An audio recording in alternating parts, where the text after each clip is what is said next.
இன்னைக்கு நம்ம என்ன பார்க்க போறோம் சொல்லி பார்த்தோம்னா, ஒரு நேயரினுடைய கேள்விக்கான விடையைத்தான் பார்க்க போகிறோம். அவர் என்ன கேட்டிருக்கார் அப்படின்னு சொல்லி பார்த்தோம்னா, தனியாக வழிபாடு செய்யாமல் கூட்டு பிரார்த்தனை செய்வதால் என்ன விதமான நற்பலன்கள் கிடைக்கும் என்பதுதான் அவருடைய கேள்வியாக அமைந்திருக்கிறது. தனியாக வழிபாடு செய்வது என்பதை விட கூட்டு பிரார்த்தனைக்கு தனி மகத்துவம் என்பது உண்டு. இதன் அழகாகவே நம்ம புரிஞ்சுக்கலாம். அதாவது இந்த கூட்டு பிரார்த்தனை செய்வதற்காகத்தான் ஆலயங்கள் அமைக்கப்பட்டிருக்கின்றன. ஒரு தனி மனிதனுடைய நன்மை வேண்டி அவன் தனியாக வழிபாடு செய்ய வேண்டும் என்று சொன்னால் அவர்களுடைய வீட்டில் இருக்கக்கூடிய பூஜை அறையிலேயே வழிபாட்டினை மேற்கொள்ளலாமே. எதற்காக இவ்வளவு பெரிய ஆலயங்கள், பிரார்த்தனை கூடங்கள் எல்லாம் அமைக்கப்பட்டிருக்கின்றன என்று சொல்லி பார்த்தோமேயானால் கூட்டு பிரார்த்தனைக்காகத்தான். கூட்டு பிரார்த்தனையாக ஒன்றிணைந்து ஒரு பிரார்த்தனையை செய்யும் பொழுது எப்படி நம்ம பிரார்த்தனை பண்ணுவோம்? இந்த உலக நன்மையை வேண்டி பிரார்த்தனை செய்ய வேண்டும் சொல்றார். ஒரு ஆலயத்தில் போய் ஒரு பூஜை நடக்குதுன்னு சொன்னால் அந்த பூஜையிலே பங்கு பெறுகின்ற பக்தர்கள் அனைவரும் என்னுடைய துன்பத்தை நீக்கிவிடு என்று கேட்கக்கூடாது. எனக்கு என்ன பண்ணணுங்கிறது உனக்கு தெரியும்.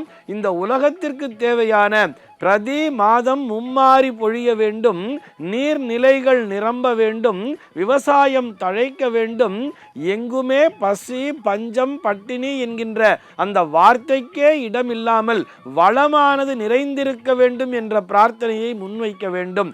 எல்லோரும் இன்புற்றிருக்க வேண்டும் என்பதை மட்டுமே அங்கே பிரார்த்தனையாக வைக்க வேண்டும். அதுதான் கூட்டு பிரார்த்தனை என்பது. அதற்கு என்று தனி பலன்கள் நிச்சயமாக உண்டு. இப்படி யோசிச்சு பாருங்களேன். சாதாரணமாக இப்போ நம்ம குடியிருக்கிற பகுதியில் ஒரு தண்ணி வரல அப்படின்னு சொன்னால் நம்ம வீட்டு பைப்பில் மட்டுமா தண்ணி வராது? எல்லார் வீட்டு பைப்லையும் தானே தண்ணி வராது. உடனே என்ன பண்ணுவா? தனித்தனியாக போய் மனு கொடுத்தோம்னா எங்கிருந்தாவது அது ஆக்ஷன் என்பதை எடுப்பாளா? ஆனால் தெருப்பகுதியினர், அந்த பகுதி வாழ் பெருமக்கள் அனைவரும் ஒன்றாக இணைந்து அந்த கலெக்டர்கிட்டையோ இல்லை ஒரு கவுன்சிலர்கிட்டையோ ஒன்றாக போய் ஒரு மனுவினை கொடுக்கும் பொழுது அதில் ஆக்ஷன் எடுப்பாதானே? எல்லோருமே அந்த காலி குடங்களை வைத்துக்கொண்டு வரிசையாக போய் அப்படி ரோட்டில் உட்காந்து ஒரு பிரார்த்தனையாக அல்லது ஒரு போராட்டத்தினை நடத்துகிறார்கள் என்று வைத்துக்கொள்வோமே. எல்லோரும் ஒன்றாக இணைந்து கேட்கும் போதுதானே அதற்கான பலனானது உடனடியாக கிடைக்கிறதல்லவா? அப்படித்தான் இந்த அரசாங்கத்திடமே அப்படி நாம் மனு செய்ய வேண்டும் என்னும் பொழுது எல்லாம் வல்ல அந்த ஆண்டவனிடம் எப்படி பிரார்த்தனையை வைக்க வேண்டும்? எல்லோரும் ஒன்றாக இணைய வேண்டும். ஒன்றாக இணைந்து ஒரு கூட்டு பிரார்த்தனையை மேற்கொள்ள வேண்டும். இந்த உலகத்திலே என்றென்றும் அமைதியானது தவழ வேண்டும். எல்லோருக்கும் சரியான நேரத்திலே உணவானது கிடைக்க வேண்டும். எல்லோருடைய உடலும் ஆரோக்கியம் பெற்றிருக்க வேண்டும் என்பதை முன்னிறுத்தித்தான் ஆலயங்களிலே பிரார்த்தனைகளை செய்ய வேண்டும்.